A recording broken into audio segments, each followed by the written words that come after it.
പുസ്തക അച്ചടി കേന്ദ്രത്തിൽ നിന്ന് വിവിധ ജില്ലകളിലേക്കായിട്ട്. അപ്പോൾ അതൊക്കെ നമ്മൾ അങ്ങനെ വാച്ച് ചെയ്ത് പോകുന്നുണ്ട്. നിങ്ങൾ മനസ്സിലാക്കേണ്ടത് വന്ന ഉടൻ ഇതിൽ നിതാന്ത ജാഗ്രത കാണിച്ചിട്ടുണ്ട് എന്നുള്ളതാണ്. അപ്പോൾ ഇപ്പോൾ ഉദ്യോഗസ്ഥർ നമുക്ക് ഉറപ്പ് തരുന്നത്, ഇന്നലെയും നമ്മുടെ DG ഡയറക്ടർ ജനറൽ എഡ്യൂക്കേഷൻ പറഞ്ഞ കൃത്യമായിട്ട് 30-ാം തീയതിക്കുള്ളിൽ എല്ലായിടത്തും പുസ്തകം എത്തുന്നതിന്.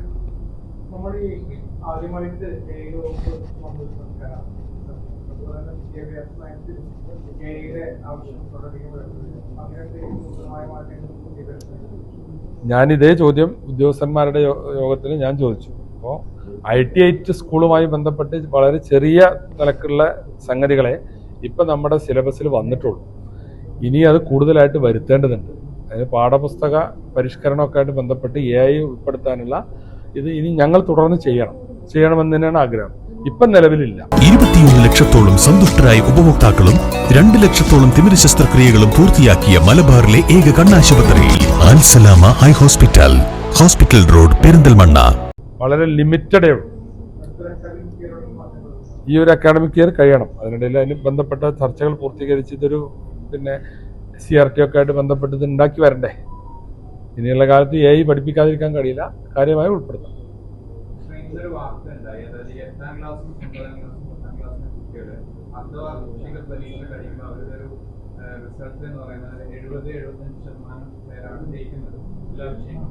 പക്ഷെ അത് തൊട്ട് 2 മാസം കഴിഞ്ഞ് ഫൈനൽ എക്സാം ആകുമ്പോൾ SSLCയിലേക്ക് വരുമ്പോൾ ഫുൾ ശതമാനത്തിലേക്ക്, അതായത് 98% SSLC റിസൾട്ടും വരുന്നത്.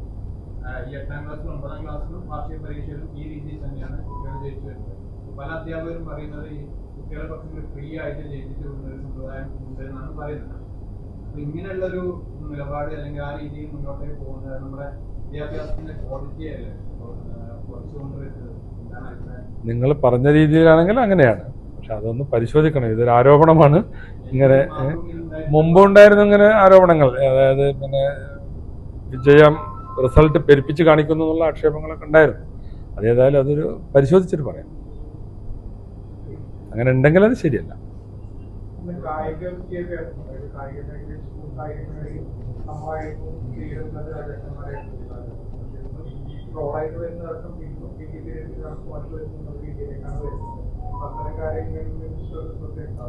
ഉണ്ടാവും. കായിക രംഗത്ത് നമ്മൾ നല്ല അവസരങ്ങൾ കൊടുക്കണം. ഞങ്ങൾ ഈ വിഷയം ആ മീറ്റിങ്ങിൽ ചർച്ച ചെയ്തിരുന്നു.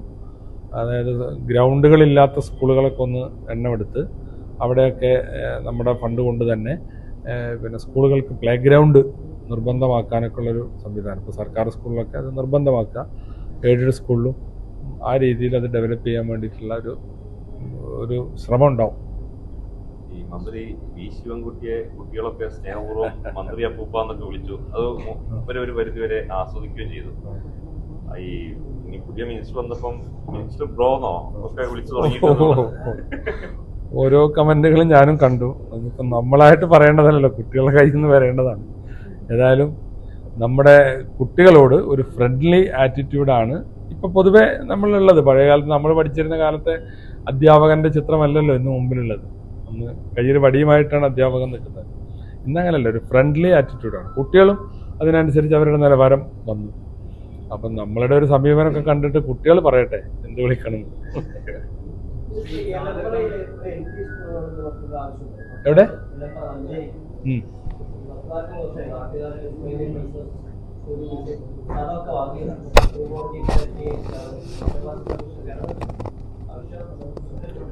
അങ്ങനൊരു പർട്ടിക്കുലറായിട്ട് അങ്ങനെ ഒരു സംഗതി വന്നിട്ടില്ല.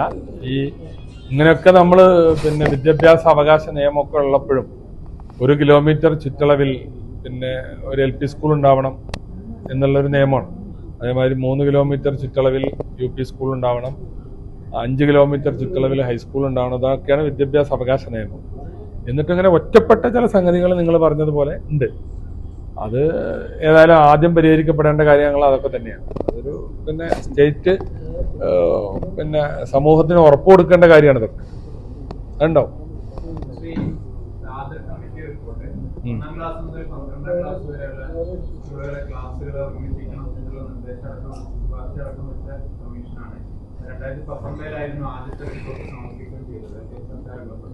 അപ്പൊ അതിലെന്തായാലും നമ്മുടെ സർക്കാരിന്റെ ഭാഗത്ത് തുടരാനോ അല്ലെങ്കിൽ മുന്നോട്ട് പോകാനോ ആ രീതിയിൽ ഖാദർ കമ്മിറ്റിയുടെ റെക്കമെൻഡേഷൻസ് മുഴുവൻ നടപ്പാക്കിയിട്ടില്ല. ചില കാര്യങ്ങളെ നടപ്പാക്കിയിട്ടുള്ളൂ. ഈ ഏകീകരണം സ്കൂളുകളിൽ, പിന്നെ പ്രിൻസിപ്പള്, വൈസ് പ്രിൻസിപ്പൾ, ആ രീതിയിലൊക്കെ ഉള്ളൊരു മാറ്റങ്ങളൊക്കെയാണ് വന്നത്. അത് പരിശോധിച്ചിട്ട് ഇനി അതിൻ്റെ ബാക്കി കാര്യങ്ങൾ ചെയ്യും. അതിലെ പൂർണ്ണമായും എല്ലാ നിർദ്ദേശങ്ങളും പ്രായോഗികമോ ഗുണപരമോ ആണ് എന്ന വിശ്വാസം ഞങ്ങൾക്കില്ല. അപ്പോൾ അത് കുറേ കാര്യങ്ങൾ ഗവൺമെൻറ് മാറ്റം വരുത്തിയിട്ടുണ്ട്. അത് വരുത്തിയ കാര്യങ്ങൾ റിവേർട്ട് ചെയ്യണോ വേണ്ടോ എന്നൊക്കെയുള്ളത് ഞാൻ പറഞ്ഞില്ലേ, ഒരു ചർച്ചയ്ക്ക് ശേഷം നമുക്ക് പറയാൻ കഴിയും.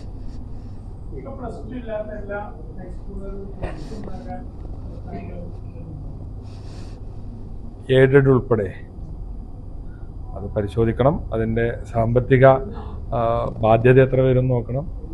അങ്ങനെ നമുക്ക് ഇങ്ങനൊരു ഐഡിയ ഉണ്ട്. ഇപ്പോൾ ഈ ശരിക്ക് പിന്നെ 12ാം ക്ലാസ് വരെയാണ് ഇന്ന് സ്കൂൾ വിദ്യാഭ്യാസം. അപ്പം 10ാം ക്ലാസ്സിന് ശേഷം അത് നിഷേധിക്കുന്നത് കൃത്യമായി പറഞ്ഞാൽ ഒരു തെറ്റാണ്. അപ്പോൾ ഇപ്പോൾ നമ്മളൊരു യൂണിറ്റായിട്ട് കാണുന്നത് ജില്ലയാണ്. ഇവിടെ മലപ്പുറത്താണെങ്കിൽ നിലമ്പൂരിലൊരു കുട്ടിക്ക് ഈ ജില്ലയിൽ കിട്ടണം എന്ന് പറഞ്ഞാൽ ചിലപ്പോൾ പൊന്നാനി, പുതിയടപ്പുറത്ത് പൊന്നാനിയിൽ എവിടെയെങ്കിലും കിട്ടുകയാണെങ്കിലും ഈ ജില്ലയാണ്.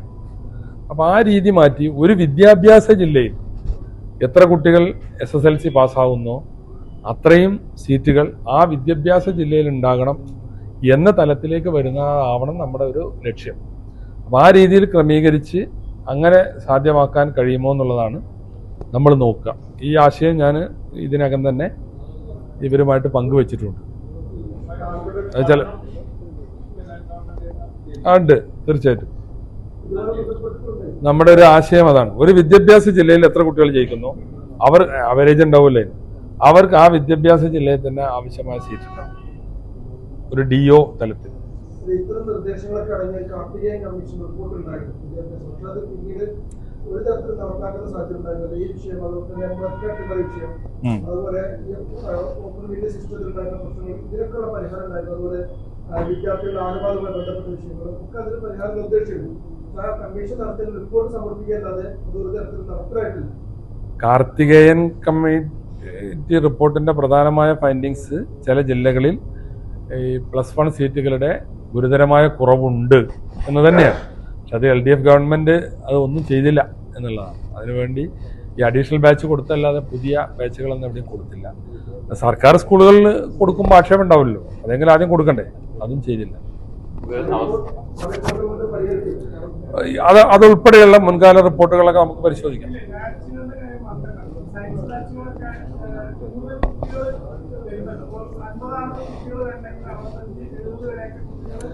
70 ഉണ്ടാവില്ല, 30% വർധനവ് എന്ന് പറഞ്ഞാൽ 65. ഇല്ല, പെട്ടെന്നുണ്ടാക്കാവുന്ന ഒരു പരിഹാരം എന്ന നിലക്കാണ് എല്ലാവരും അതിലേക്ക് പോകുന്നത്. കാരണം അതിന് വേറെ ഇൻഫ്രാസ്ട്രക്ചറും വേണ്ടല്ലോ, 2 ബെഞ്ച് അധികം ഇട്ടാൽ മതിയല്ലോ. അപ്പോൾ അതിൽ നിങ്ങൾ ഈ പറഞ്ഞ പ്രശ്നമുണ്ട്. 65 കുട്ടികളെ ഒരു അധ്യാപകൻ മാനേജ് ചെയ്യുമ്പോൾ ഉണ്ടാകാവുന്ന പോരായ്മകളൊക്കെ അതിൽ വരും. എന്നാലും 65-ന് അപ്പുറം പോകാതെ നോക്കാം. ഇപ്പം 65 ഉണ്ട്, അത് കുറച്ച് കൊണ്ടുവരണം. 50-ൽ തന്നെ നിർത്തണം. 50 തന്നെ കൂടുതലാണെന്നുള്ള അഭിപ്രായമാണ് വിദ്യാഭ്യാസ വിചക്ഷണരുടെ അഭിപ്രായം. ഒരു അധ്യാപകന് ഒരേ സമയം ഒരു ക്ലാസ് മാനേജ് ചെയ്യാൻ 40 കുട്ടികളെ, അതാണല്ലോ ഹൈസ്കൂളിലൊക്കെ 40:2 എന്ന 1:40 ഒക്കെ വരുന്നത്. 40 തന്നെ ആണ് അതിൻ്റെ ഒരു മാക്സിമം ലിമിറ്റ്. അപ്പോൾ ഹയർ സെക്കൻഡറിയിൽ അത് 50 ആയിരുന്നു. അതാണ് ഈ മാർജിനൽ ഇൻക്രീസ് വഴി 65-ലെത്തി.